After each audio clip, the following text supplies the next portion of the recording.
Assalamualaikum bagi sosmed sampurasun. Bagi sosmed abi mah bengi-bengi kieu teh tong ngadamel video masak. Ieu teh masak ieu nog di naonan eta teh di ulah tedan. Untuk ka videonya keur nyiksikan ulah tedan mah keur masak we. Keun we tutung saalit oge ieu nogna. Tapi ieu teh asli nikmat teh ieu teh nog di ulah tedan kita tuh di bere cengek ieu teh nya dihijikeun cengek ngagorengna. Amis ieu teh si ulah tedanna teh.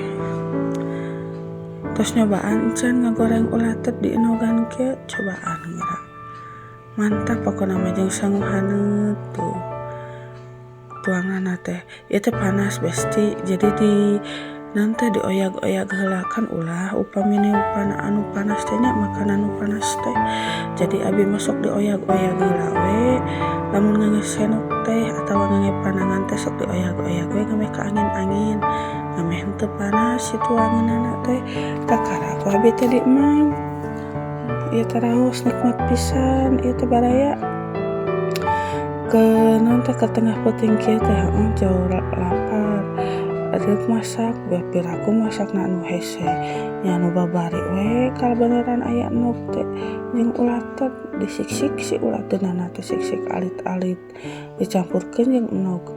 nya teh ulah teunana teh aya sagenggaman mah nya sakepeul nogna 2 terus diraikoan dipedesan saeutik tuluy aya cabe nya diabusan cabe digoreng lah ku aku teh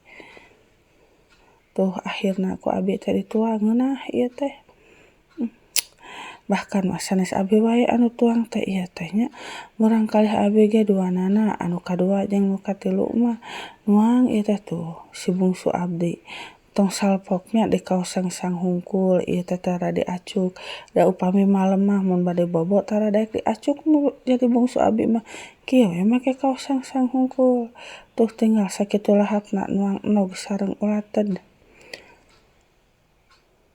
kumaha we nu ngeunah teu sadar ieu teh di video da lamun sadar di video mah pasti alimeun ieu teh geus cucumilan kitu nya orok geus cucumilan komo atuh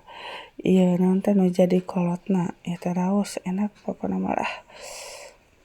walaupun pasakanana sederhana tapi ieu teh enak pisan.